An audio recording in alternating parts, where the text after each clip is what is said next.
Greetings collectors and welcome to today's retro game review. I've got a bit of a short but sweet classic Amiga game for you today in the way of Barbarian for the Commodore Amiga. So pick up that sword and join me as we battle our way through the dungeons to defeat the evil sorcerer Drax. To give the game its full name, we're looking at Barbarian, the Ultimate Warrior. Not to be confused with another game of the time simply known as Barbarian, published by Psygnosis. Also, for my friends in the US, you may also know this one by its alternative name, Death Sword. It was renamed as part of a licensing deal with Epix. Initially released back in 1987, Barbarian was welcomed by the game magazines and gamers of the day. You could find editions on the microcomputer formats such as the Commodore 64, BBC Micro and ZX Spectrum, right through to the powerhouses of the day, such as this Commodore Amiga release. Even DOS had an edition of the game. The eagle-eyed amongst you will have spotted that the game was developed by British software house Palace Software. If you've previously seen any of the channel's Halloween episodes, you'll remember my certain love of their other great classic, Cauldron. Palace Software may only have had a small library, but between Cauldron, its sequel Cauldron 2, The Evil Dead and Barbarian, they managed to produce a fairly decent hit ratio, focusing on quality rather than quantity. The 1987 release of Barbarian may have been missed by some Amiga gamers. However, it's perhaps the reason that most will recognise this 1988 packaging of the game from the now legendary 10-star pack.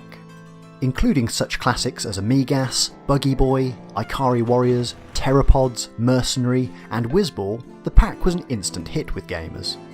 A little bit of something for everyone, no matter their gaming interests. Personally, Whizball and Barbarian were always the standout games of the compilation in my opinion. So, let's take a look at this one.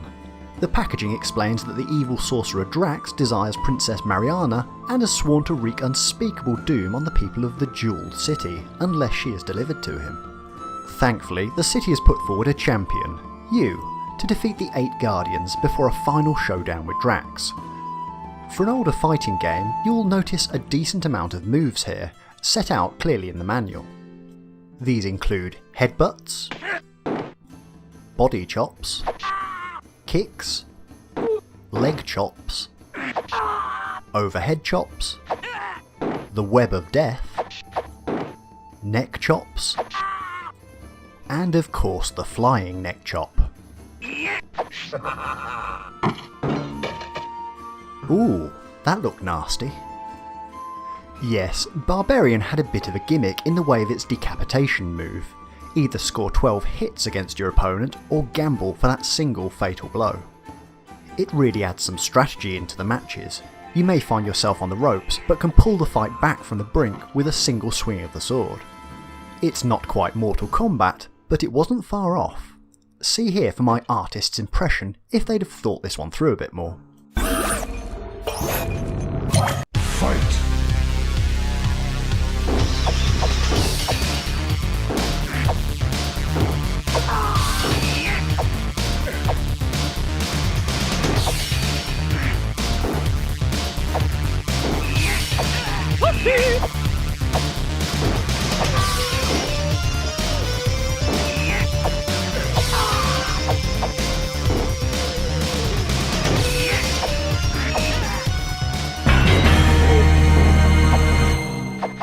Finish him!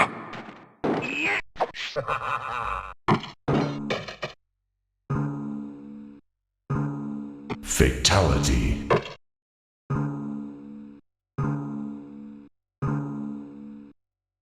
Ah, editing skills. And yes, this thing here is believed to be a goblin that clears up the body after the fights, but for the life of me I've only ever been able to see this as a giant frog. So, we're all set up for 8 rounds of action. The game is essentially a one-screen game, but with the backgrounds changed, including a forest clearing, a volcanic landscape, dungeons, and of course, the pit. It's a nice mix, and the general style of the game is still quite pleasing, even after all of these years. The opponent Barbarians also go through somewhat of a sprite swap, but do have different attack patterns.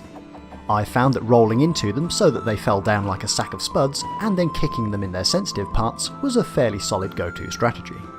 Of course, every fighting game needs a big boss, of which you'll need the culmination of all your speed and skills to defeat. Or not. Simply avoid Drax's tiny glitter balls and roll into him too. You'll receive the message, "Thanks, big boy," and that's about it. As far as princesses go, she's also a little on the pixely side. Oh well, it was the 80s. I do mention this briefly, as the looks of the in-game princess are quite a departure from the former glamour model Maria Whittaker, who is depicted on the front cover of the game. Back in the 80s, it was always important to have a great game cover, and I think that the designers achieved this here. Whilst we're on the subject, the Barbarian himself is none other than Michael Van Wyck. For those in the UK, we all know him much better under the guise of Wolf from Gladiators. Gosh, I miss the 80s and 90s. As a package, Barbarian really is a strong retro game. The limitations of only 8 rounds is easily offset by the difficulty level later on in the game, as well as the superb 2-player duel option. All in all, you're in for some great dueling action here. The sound of the clash of swords, slices of flesh, and the screams of pain, it all makes for a wonderful gaming experience. It's simple, fun, and has some great nostalgia value for the older gamer. Small touches such as the announcer really set the tone of the game, and the overall experience is very solid. Whether you played this one back in the day and are looking for some nostalgia, or just interested in playing a decent retro weapon fighter, Barbarian really does hold up well, and will have something to offer most gamers. Incidentally, I will be uploading my long play of Barbarian on the channel in due course, so watch out for that if you're interested in some sword clashing action without having to pick up a joystick yourself. Don't worry, the channel will still be focusing on collecting aspects of retro gaming, and be the same style of show and tell as it's always been. However, I do get quite a few requests in the comments section along the lines of, "Why didn't you show this bit?" So as a bonus, you'll also be getting the long plays on selected games that I've mastered over the years. So, until next time, happy gaming and don't lose your head.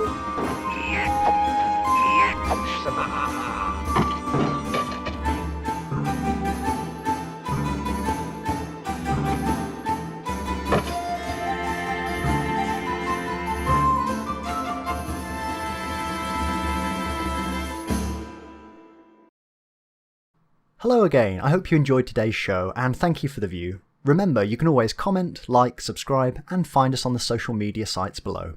Happy collecting!